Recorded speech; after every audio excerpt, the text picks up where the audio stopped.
नमस्कार, मैं जितेंद्र शुक्ला स्वागत करता हूं आपके अपने YouTube चैनल पे। सर आपका नाम?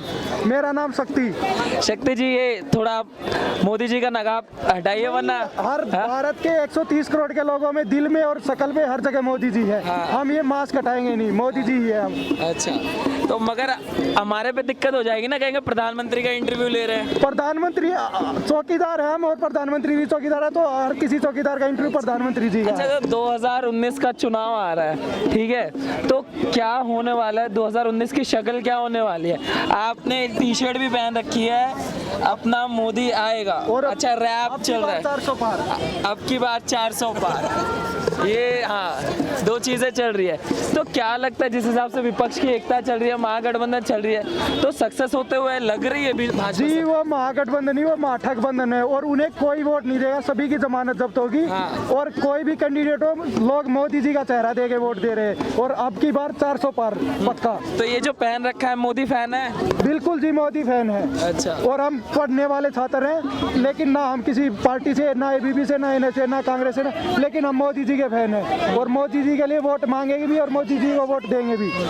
अच्छा, 2019 में देखा जा रहा है राहुल गांधी 2 जगह से चुनाव लड़ने जा रहे हैं, ठीक है, तो क्या हाँ अमेठी से राहुल गांधी मान चुके हैं कि उनकी हार होने वाली है? हार मान क्या हो ही चुकी है उनकी हार। वो अमेठी में उन लोगों ने आज तक किया ही नहीं कुछ, वहाँ पर सिनेमा हॉल तक नहीं बना है अभी तक। उनकी हार ही निश्चित है अमेठी में। अमेठी में निश्चित हार ही लग रहा है। आप भी नमो अगेन, ये मेरे क्लासमेट आएगा। अच्छा, सब आप क्लासमेट मोदी फैन है आप? हाँ। जैसे ना कुछ गलतियां वो होती हैं जिनका भरपाई हो ही नहीं पाती। हिंदू टेरर वर्ड आप सोचते हो कितना बड़ा झूठ बोला राहुल गांधी ने? मानते हो आप इस बात को? आज तक इतनी आतंकवादी घटनाएं हुई, हिंदू टेरर के अलावा कभी इस्लामिक टेरर तो नहीं बोला राहुल गांधी ने। तो वो तो आप भूल जाओ। जैसे हाथी के दांत दिखाने के खाने के अलग होते हैं। तो ये जो देश की जनता है भैया, वो पागल नहीं है, उसको पता है कि कौन असली है और कौन नकली है।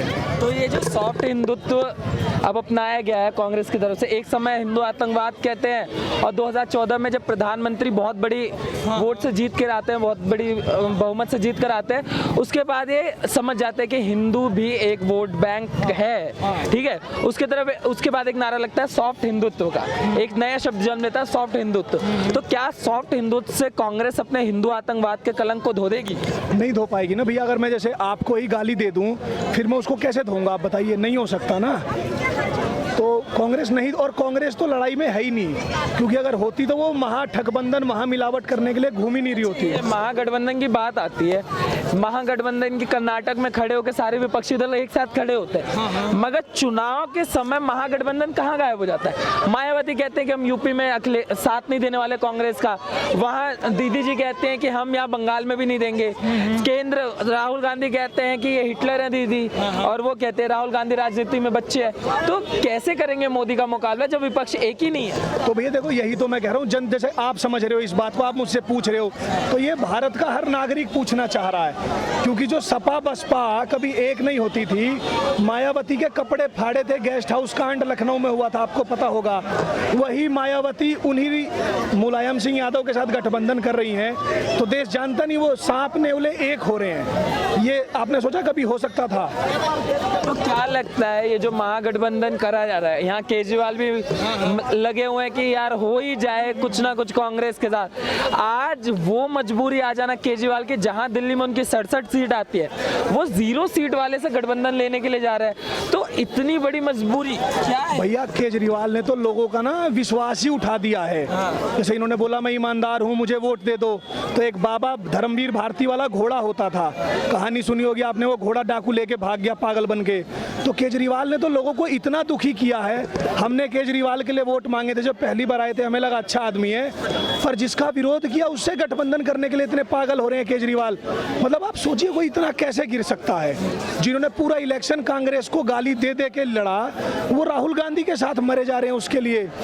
तो भैया केजरीवाल तो खालिस्तान नहीं समझ। आप कह रहे हैं कि महागठबंधन सक्सेस होता नजर नहीं आ रहा? महागठबंधन नहीं है, वो महामिलावट है, और महामिलावट जो है अगर आप खा भी लोगे ना एक बार, तो आपका पेट खराब हो जाएगा, तबीयत खराब हो जाएगी। आज सबसे कई बार हम सोशल मीडिया में चेक करते हैं, ठीक है, आजकल देखा जा रहा है जो देशभक्ति की बातें करता है, जो व्यक्ति, जो युवा देशभक्ति की बातें करता है, उसको सोशल मीडिया पे भक्त नाम से ट्रोल किया जाता है। उसे मोदी भक्त कहा जाता है, बीजेपी भक्त कहा जाता है। इसके बारे में आप क्या सोचते हैं? भैया देखो, भक्त होना तो हमारे देश में एक अच्छी बात होती थी, राम जी के भक्त हैं, शिव जी के भक्त, तो भक्त होना तो अच्छी बात है, पर किसी का गुलाम होना गलत बात होता है। तो देश को अब तय करना है कि वो किसी के भक्त बनेंगे या किसी के गुलाम बनेंगे, किसी की पूजा करेंगे या किसी के तलवे चाटेंगे। अभी आपने कमलनाथ का बयान सुना होगा, उन्होंने कहा कि लोग राहुल गांधी का मूत्र पीने के लिए पागल हुए जा रहे हैं, तुम छोटा सा काम नहीं कर सकते। स्टेटमेंट है, आप रिकॉर्ड पे देख सकते हैं। तो और आप देखिए कि ये जब भक्त को बदनाम करते हैं तो ये 80% जो जनता है उसके स्वाभिमान को ठेस पहुंचाते हैं, उनके इमोशंस को हर्ट करते हैं। क्योंकि हमारे दादा दादी अपने भगवान जी के लिए भक्त हैं, वो कहते हैं हम हरनाम जी के भक्त हैं। आपने भक्त शब्द को गाली बना दिया।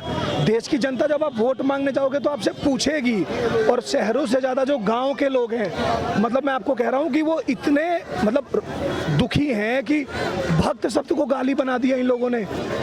सोचिए ना, क्या लगता है कि ये जो भक्त है या हिंदू आतंकवाद है या सॉफ्ट हिंदुत्व, जो ये कई सारे नहीं, ये जो सारे शब्दों का नयापन जो करा गया, हिंदू आतंकवाद आज सॉफ्ट हिंदुत्व हो गया, हाँ देशभक्त आज मोदी भक्त हो गया, तो क्या इसके जरिए कांग्रेस या विपक्षी पार्टियां 2019 का चुनाव जीत पाएंगी? मतलब आप सोचिए, वो सॉफ्ट हिंदुत्व पे हिंदू आतंकवाद कहने वाले किसकी वजह से आए? मोदी की वजह से आए, उसी की वजह से आए ना। तो फिर हम मोदी को हरा दें, उनको सॉफ्ट हिंदुत्व के चक्कर में फिर ये हिंदू आतंकवाद बोलेंगे। तो भैया काट की हांडी बार बार नहीं चढ़ती। राहुल गांधी बोल चुके हैं कि हम मुस्लिमों की पार्टी, और आप सोचो सोनिया गांधी ने कहा कि राम जी थे ही नहीं। राहुल गांधी का स्टेटमेंट है कि मंदिर में लड़की छेड़ने जाते हैं। अब मैं पूछता हूं, उनकी बहन जो प्रियंका वाड्रा है वो क्या छेड़ने के लिए मंदिरों में जा रही हैं? राहुल गांधी क्या छेड़ने जाते थे? आप सोचो, राहुल गांधी का स्टेटमेंट है कि नहीं है? उन्होंने एक बयान ये भी दिया है कि हिंदुत्व किसी की जागीर नहीं है। हिंदुत्व जैसे किसी की जागीर नहीं है, तो उनको पता रहना चाहिए देश भी किसी की जागीर नहीं है। ये जो पॉलिटिकल पार्टी के नाम पे प्राइवेट कंपनी चल रही है, ये प्राइवेट कंपनी है ना, गांधी प्राइवेट लिमिटेड ही कंपनी जो चला रहे हैं, इनको समझना चाहिए कि भारत किसी एक खानदान की बपोती नहीं है। ये छोटे छोटे बच्चे हैं, ये अंकल जी हैं, ये गाँव का किसान है, ये चाय वाले भैया हैं। भारत इन सभी का है, किसी एक पार्टी का नहीं है। अच्छा, आप क्या सोचते हैं? आप बड़ी देर से आप कुछ कहना चाह रहे थे इस बारे में? शिक्षा व्यवस्था को अगर ले करके देखा जाए तो हमें बाबर और अकबर को बताया जाता है कि महान है। इससे पहले भगत सिंह को आतंकवादी भी बताया जाता है। जो देश के लिए बलिदान हुए उनको आतंकवादी, और बाहरी आक्रांताओं को हमें महान बताया जाता है। अगर इस शिक्षा व्यवस्था को न बदला जाए तो आने वाली पीढ़ियाँ भी वहीं पड़ेगी फिर से, यानी हमें गुलाम बनाने की कोशिश की जा रही है। उस चीज़ को हमें बदलना होगा, इसलिए हम मोदी को सपोर्ट करते हैं। हम न भाजपा है न कुछ, हम केवल मोदी के लिए आए हैं। तो जिस हिसाब से महागठबंधन हो रहा है, क्या मोदी अपनी विजय रथ की जो यात्रा है उसे आगे बढ़ा पाएंगे? जैसा किया जा रहा है महागठबंधन, सारे विपक्षी दल आज एक हो चुके हैं। सारे विपक्षी दल नहीं, आप यूपी में भी चले जाएंगे तो कुछ मुस्लिम पार्टी है, और उसमें भी मुस्लिम पार्टियों में भी मतभेद हो रहा है। कुछ सपोर्ट कर रहे हैं IIM को और कुछ कर रहे हैं सपा को, कुछ बसपा को, चारों तरफ से बिखरा पड़ा। लेकिन जो मोदी के बेस वोट थे, जो कि आज भी थे और पहले भी थे, उसमें से भी कुछ तो बढ़ेंगे। इनका तो वोट कटा है, महागठबंधन हुआ ही नहीं पहले तो। ये जो मंदिर का चल रहा है, ठीक है, और इसके बाद 72,000 आ जाता है। ये सारी चीज़ों से क्या कांग्रेस भाजपा को हरा पाएगी? जिस हिसाब से अभी महागठबंधन में बना हुआ, महागठबंधन कहीं एक होता हुआ दिख नहीं रहा, क्योंकि मायावती साथ नहीं दे रही, वहाँ दीदी साथ नहीं दे रही। तो क्या लग रहा है, महागठबंधन हो पाएगा 2019 में? या पार लगेगी महागठबंधन? देखिए, एक कहावत है कि मुंह में राम बगल में छुरी, ठीक है। तो और खासकर हम ये भी कहना चाहेंगे कि कांग्रेस पार्टी का जो इतिहास है, उस इतिहास को उठा के देखा जाए तो धोखा से शुरू हुआ है और धोखा ही होते जा रहा है। और एक ऐसा उन लोगों ने चादर बना के रखा है जनता के ऊपर, कभी अपने उनको उतार के ले आते हैं, कभी इनको उतार के ले आता है, लेकिन उनके पास कोई जन मुद्दा नहीं है। मतलब उनके पास कोई थ्योरी नहीं है, कोई बात नहीं है। सिर्फ एक पार्टिकुलर पर्सन नरेंद्र मोदी जी को अपशब्द कहना उनका मानसिकता बन गया है। यही जनता में एक बात उठ रही है कि वहाँ वो विकास की बात कर रहे हैं, ठीक है, यहाँ विपक्ष कह रहा है मोदी हटाओ। तो क्या मोदी हटाओ के नारे से विपक्ष 2019 का चुनाव जीत लेगा? ये कैसा मतलब मोदी हटाओ क्यों हटाओ भाई? ये तो बताओ कि क्यों हटाओ। वो कभी नहीं बोलेंगे। वो लोकतंत्र खतरे में है उनकी वजह से। विपक्ष कहता है कि अगर मोदी आ गए तो लोकतंत्र नहीं बचेगा, 2019 के बाद चुनाव होने बंद हो जाएंगे, ऐसा विपक्ष दावा कर रहा है। अब तो उनके पास कोई ऐसा शब्द ही नहीं बचा है, कोई ऐसा चीज ही नहीं बचा कि जो वो बोले, ठीक है, उनके पास कुछ भी नहीं बचा। क्या सोचते हैं 2019 के बाद से चुनाव होने बंद हो जाएंगे? देखो, कोई भारत एक गणतंत्र देश है और सभी लोग जानते हैं कि जो प्रक्रिया है वो कभी बंद नहीं होगी, क्योंकि देश कोई एक नेता से नहीं चलता, देश जनता से जो वोट करते हैं उनसे चलता है। और ये महागठबंधन के बारे में जहाँ तक की बात है तो थोड़ा पीछे जाना पड़ेगा। 2013 में भारत में एक रिवॉल्यूशन हुआ, सोशल मीडिया से लेके लोगों के पास, हर एक आदमी के पास मोबाइल है, हर एक आदमी सच को पहचानता है। 13 में जो रेवोल्यूशन हुआ इंडिया में, लोग हर एक आदमी जान रहा है कि कौन व्यक्ति कैसा है। और छोड़ दीजिए, मेरे कहने का मतलब है मोदी के तुलना में महागठबंधन के पास कौन सा चेहरा है? राहुल गांधी अपरिपक्वता की बात करते हैं, 72,000 का लोभ दे रहे हैं। जनता इतना बेवकूफ नहीं है जो फोकट में खा के और किसी और का नाम लेगी, ठीक है, अपना पैसा को ही अपने पास वापस आके। जनता मूर्ख नहीं है। जैसा आप चेहरे की बात कर रहे हैं, चेहरा ही तो साफ नहीं हो रहा।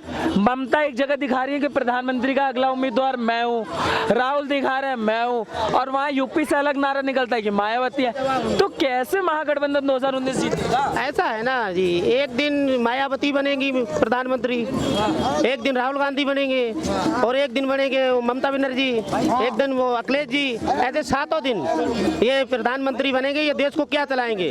और प्रधानमंत्री के बारे में आपको बताना चाहता हूँ, अब तक जब तक 4.5 साल हो गए प्रधानमंत्री जी ने एक भी छुट्टी नहीं ली, 18 घंटे देश के लिए काम करते हैं। ऐसा आज देश के लिए कोई भी प्रधानमंत्री नहीं हुआ जो 18 घंटे काम करता हो। तो यही बात होती है। कर्नाटक से एक शब्द निकलता है, ठीक है, सारे विपक्षी दल एक होते हैं और कहते हैं महागठबंधन, कहते हैं हम मोदी हराएंगे, और उसके बाद महागठबंधन कहीं दिखता ही नहीं है। ये ऐसा कि सबसे पहले गठबंधन कहता है कि लोकतंत्र खतरे में है। ये लोकतंत्र खतरे का शब्द कहाँ से चला?